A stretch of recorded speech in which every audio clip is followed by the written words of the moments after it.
जय श्री गणेश दोस्तों। हमारी आज की कहानी है अन्याय। अब शुरू करते हैं कहानी। मम्मी, हमको भी भैया की तरह रोटी में घी लगाकर खाना है।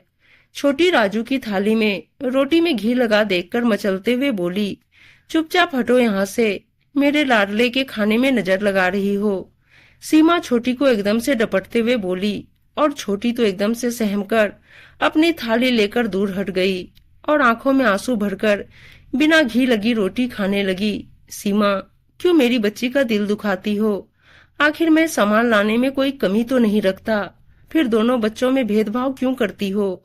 वहीं बैठे रवि खाना खाते हुए बोले, आप भी ना, बस उसके आंसू देखकर पिघल जाते हो। ये तो बड़ी होकर ब्याह कर अपनी ससुराल चली जाएगी।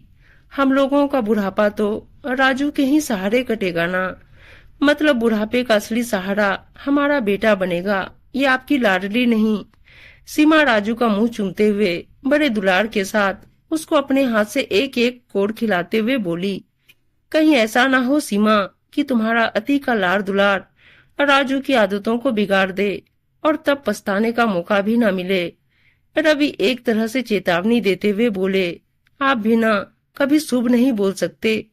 जब देखो तब मेरे लाडले के पीछे पड़े रहते हो।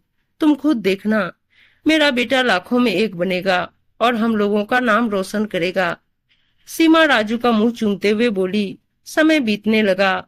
जहाँ राजू इंग्लिश मीडियम के हाई स्टैंडर्ड स्कूल में पढ़ाया जाता, वहीं छोटी पास के ही छोटे मोटे स्कूल में पढ़ती।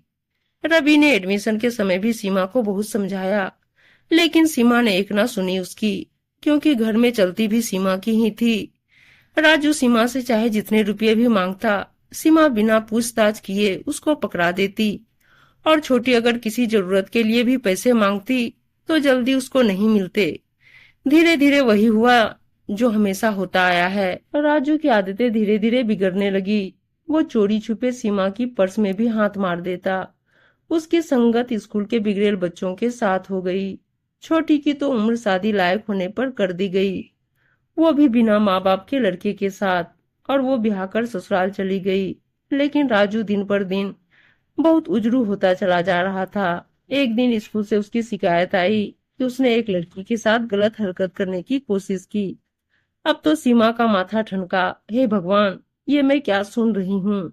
सीमा घबरा उठी, कहीं रवि का कहना सत्य तो नहीं हो जाएगा। अब तो राजू ड्रिंक करके भी घर आने लगा। एक दिन तो हद हो गई।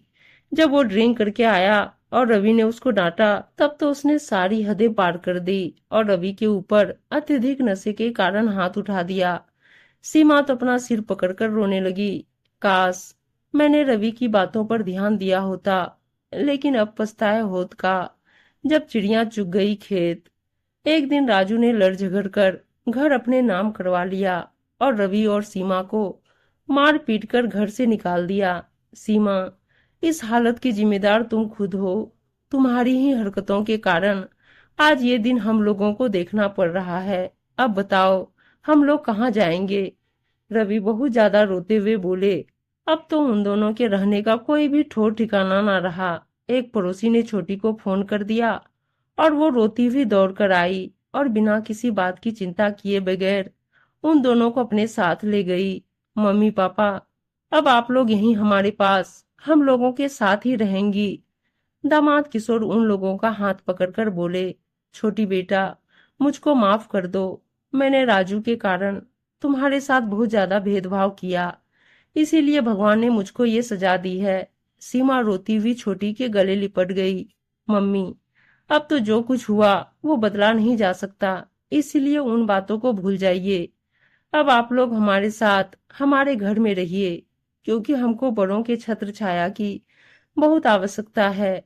छोटी उनका हाथ पकड़कर बोली, मम्मी, छोटी बिल्कुल सही कह रही है। मेरे तो मम्मी पापा बचपन में ही भगवान को प्यारे हो गए थे, तो मुझको तो माँ बाप के प्यार का एहसास भी नहीं है।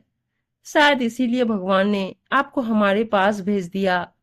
किशोर बड़े स्नेह से बोला, सीमा, देखा तुमने, तुम्हारा बुढ़ापा बेटे के सहारे नहीं बल्कि बेटी के सहारे कटेगा।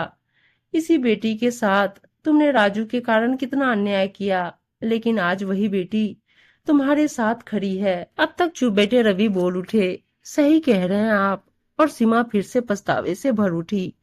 और जब थोड़ी ही देर बाद छोटी उन लोगों के लिए खाना लेकर आई तो रवि के साथ साथ सीमा की थाली में भी घी लगी रोटी रखी हुई थी। और सीमा फिर उस घी लगी रोटी को देखकर अपने आंसुओं को बहने से ना रोक सकी। उम्मीद है दोस्तों कहानी अच्छी लगी होगी, और अच्छी अच्छी कहानियां सुनने के लिए चैनल को सब्सक्राइब और वीडियो को लाइक शेयर जरूर कर दीजिएगा। धन्यवाद दोस्तों।